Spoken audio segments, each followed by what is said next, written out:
নমস্কার। যুক্তি তর্ক সঙ্গে অর্কয়ে আপনাদের স্বাগত। আপনাদের সঙ্গে আমি অর্কপ্রভ সরকার। বিহারে জনসুরাজ পার্টি প্রতিষ্ঠা করে মাত্র 2টো আসনে জামানত রক্ষা করতে পেরেছেন প্রশান্ত কিশোর। আমার মনে হয় প্রশান্ত কিশোর এই ভেঞ্চার থেকে এবার সরে আসবেন। তিনি বুঝতে পেরে গেছেন যে ভোট কুশলী হওয়া এক জিনিস, আর সরাসরি নির্বাচনের ময়দানে প্রতিদ্বন্দ্বিতা করা আর একটা জিনিস। অনেক আশা জাগিয়ে শুরু করেও তিনি যেভাবে মুখ থুবড়ে পড়েছেন, ভবিষ্যতে প্রশান্ত কিশোর কতটা আর নিজের রাজনৈতিক দলের কর্মকাণ্ডের সঙ্গে নিজেকে জড়িয়ে রাখবেন তা নিয়ে প্রশ্ন আছে। খবর প্রকাশ পেয়েছে যে প্রিয়াঙ্কা গান্ধীর সঙ্গে প্রশান্ত কিশোরের দীর্ঘ বৈঠক হয়েছে। দেখুন, প্রশান্ত কিশোর কংগ্রেসকে ঘুরে দাঁড়াবার জন্য পাওয়ার পয়েন্ট প্রেজেন্টেশন দিয়েছিলেন, তাকে ডিসিশন মেকিং বডিতে সামিল করার কথাও বলেছিলেন, কিন্তু কংগ্রেসের অন্যান্য নেতারা প্রশান্তের এই প্রস্তাবে মান্যতা দেয়নি। সোনিয়া গান্ধী রাজি ছিলেন, কিন্তু রাহুলও প্রশান্ত কিশোরকে ডিসিশন মেকিং বডিতে অন্তর্ভুক্ত করার পক্ষে রাজি হননি। তা ভোটার অধিকার যাত্রা যে বিহারের রাজনীতিতে কোনো প্রভাব ফেলবে না, এটা প্রশান্ত কিশোর ভবিষ্যৎবাণী করেছিলেন, মিলেছেও তাই।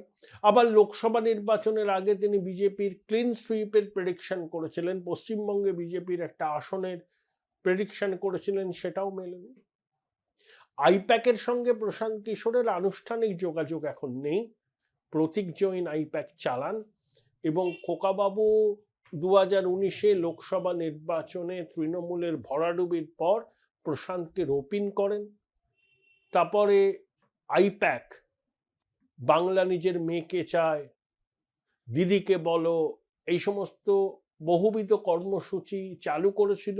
লক্ষ্মীর ভাণ্ডারও প্রশান্ত কিশোরের আইপ্যাকের মস্তিষ্ক প্রসূত।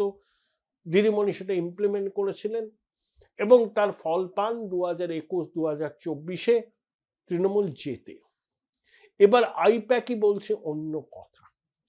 সর্বশেষ যে রিপোর্ট তারা নবান্নে দিয়েছে, ছোটবাবুকে দিয়েছে, তাতে তৃণমূলের জন্য ভালো খবর নেই, একেবারে নেই। আইপ্যাকের রিপোর্টে বলা হয়েছে, তৃণমূল সূত্র থেকে জানা যাচ্ছে যে সংখ্যাগরিষ্ঠতা জোগাড় করা এবার তৃণমূলের কাছে কার্যত অসম্ভব। সর্বোচ্চ 154টা আসন পাওয়ার কথা বলা হয়েছে রিপোর্টে, ওটা কিন্তু সর্বোচ্চ, ম্যাক্সিমাম লিমিট। সর্বনিম্নটা কিন্তু অনেক নিচে, মানে মিনিমাম যেটা আসন পাবে। ম্যাক্সিমাম বলা হয়েছে 154, মিনিমাম কিন্তু তার থেকে ধরুন আরো অনেকটা কম। অর্থাৎ 213 থেকে যদি 154 পায়, কটা আসন কমছে? 46 আর 13, 57টা। আমার ব্যক্তিগত ধারণা 154 তৃণমূল পাবে না এবার। যদিও দিদিমণির ভাইয়েরা বলে বেড়াচ্ছেন তাদের কোনো প্রতিদ্বন্দ্বী নেই, 250টা আসনে জিতবেন, খুব ভালো কথা, জিতবেন। তারা এত সামাজিক কর্মসূচি নিয়েছেন, জন্ম থেকে মৃত্যু, মানুষ দুহাত ভরে আশীর্বাদ করবেন, এসব বলছেন। এগুলো হচ্ছে একটা ন্যারেটিভ তৈরি করা যে কোনো ফ্যাক্টরি না, ড্যাং ড্যাং করে জিতবো। কিন্তু আইপ্যাক তো পেশাদার সংস্থা, তারা যে রিপোর্টটা দিয়েছে সেটার গুরুত্ব অন্তত তৃণমূলের নেতাদের এই বক্তব্যের থেকে অনেক বেশি। তারা বলছে যে কোনো ন্যারেটিভ কারেন্সি পাচ্ছে না, বাংলা আক্রান্ত, বাঙালি আক্রান্ত মানুষ গ্রহণই করে, বরঞ্চ তৃণমূল জমানার সঙ্গে মানুষ দুর্নীতিকে সমার্থক করে দেখছেন। 2, শিল্পের খরা, কর্মসংস্থানের খরা। অন্যান্য রাজ্য এগিয়ে চলেছে, ডাবল ইঞ্জিনের রাজ্যে বিনিয়োগের প্লাবন হচ্ছে।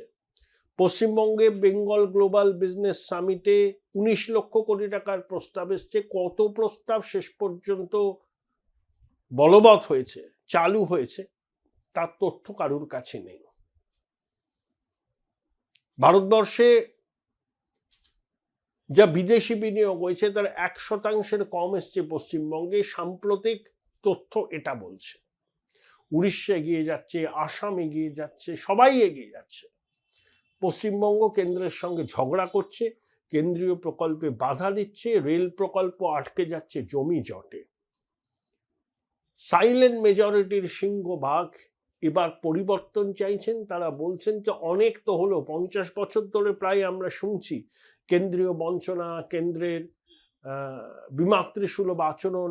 এবার দেখি না যে একটা কেন্দ্রের সঙ্গে সুসম্পর্ক রেখে চললে পশ্চিমবঙ্গের লাভ হয় না ক্ষতি হয়। দেখুন, সাইলেন্ট মেজরিটি কিন্তু সরকার তৈরি করে, সরকার ফেলে, অন্যরা কিন্তু সেটা পারে না। কমিটেড ভোটাররা নির্বাচনের ফলাফল নির্ধারণ করতে পারেন না, এটা বাস্তব। তাহলে সেই অনুযায়ী আইপ্যাক বলছে পরিস্থিতি ক্রমশ হাতের বাইরে বেরিয়ে যাচ্ছে। দুর্নীতি আর এই সরকার বা এই রাজনৈতিক দল তো সমর্থক। এখন যদি তৃণমূল নতুন করে বলে যে আমরা এই করব সেই করব, মানুষ তো বিশ্বাস করবে। মানে এতদিন ধরে 15 বছরে তোমরা ছিলে, চৌর্যবৃত্তির সাম্রাজ্যকে প্রতিষ্ঠা করেছো, আবার এই করব সেই করব কি? তোমরা কি করতে পারো সেটা মানুষ জানে। যেমন বামেরা যদি বলে রুটি কাপড়া মাখানের জন্য আমরা লড়ছি, তখন মানুষ বলবে 34 বছর ছিলে, তখন কি করেছিলে? 3.5 দশক সুযোগ পেয়েছো, এখন তোমরা বলছো রুটি কাপড়া মাখান। তাহলে বামেরা টেস্টেড, ট্রাইড অ্যান্ড টেস্টেড, তৃণমূলও তাই। বিজেপি পশ্চিমবঙ্গের রাজনীতিতে আনটাচড অ্যান্ড আনকিস ভার্জিন। বিজেপির শাসন কেমন বঙ্গবাসী সেটা প্রত্যক্ষ করেননি। আর change is the only constant. পরিবর্তনের প্রতি মানুষের একটা স্বাভাবিক আকাঙ্ক্ষা থাকে, সেই আকাঙ্ক্ষা এবার নাকি ভোটের বাক্সে প্রতিফলিত হবে, এমনই রিপোর্ট দিচ্ছে আইপ্যাক। সংখ্যালঘু ভোটও তৃণমূলের পক্ষে একটা থাকছে না। হুমায়ুন ফ্যাক্টর বড় রোল প্লে করছে। অন্যদিকে সনাতনীরা কিন্তু এবার একজোট হচ্ছেন, মানে 100টা হিন্দু ভোটের মধ্যে এবার নাকি 65টার কাছাকাছি বিজেপি পাবে। তারপর একেবারে গোদের উপর বিস্ফোরণ মতো মেসি ম্যাসাকার। স্টেডিয়াম জুড়ে চোর চোর স্লোগান উঠেছিল। বঙ্গেশ্বরী তার 15 বছরের শাসনে এমন হয়েছে তিনি গাড়ি ঘুরিয়ে কার্যত পালিয়ে গেছেন, ফেস করতে চাননি। এক্স স্যান্ডেলে দুবার ক্ষমা চেয়েছেন। আর্জি করে তিলোত্তমার ধর্ষণ ও খুনের পর তিনি ক্ষমা চেয়েছিলেন, চাননি তো। মেসিকাণ্ডের পর দুবার ক্ষমা চেয়েছেন। তাহলে বোঝা যাচ্ছে যে কতটা বিরূপ মনোভাব এই শাসক দলের প্রতি, সরকারের প্রতি রাজ্যের একটা বড় অংশের মানুষ, হয়তো সংখ্যাগরিষ্ঠ মানুষের। অনেকে প্রকাশ করেন না, চুপ করে থাকেন, গণতান্ত্রিক পদ্ধতিতে ঠিক গণেশটা উল্টে দেন। আইপ্যাক কিন্তু সেটারই আঁচ করেছেন, কোনো কিছু ক্লিক করছে না। তারপরে এসআইআর 1 কোটি নামের কাছাকাছি বাদ যাবে। তাহলে অভিঘাত সব থেকে বেশি পড়বে তৃণমূলের উপর। দেখুন, মৃত ভোটাররা, স্থানান্তরিত ভোটাররা, ডুপ্লিকেট ভোটাররা, তারা কিন্তু শাসকের পক্ষেই ভোট দেয়। সেই ভোট ব্যাংক যদি ক্ষতিগ্রস্ত হয় তাহলে শাসকের ক্ষতি। একদিকে মেরুকরণ, দুর্নীতি, শিল্প নেই, কর্মসংস্থান নেই, এই সব কিছু শাসকের বিরুদ্ধে যাবে। তীব্র প্রতিষ্ঠান বিরোধী হাওয়া।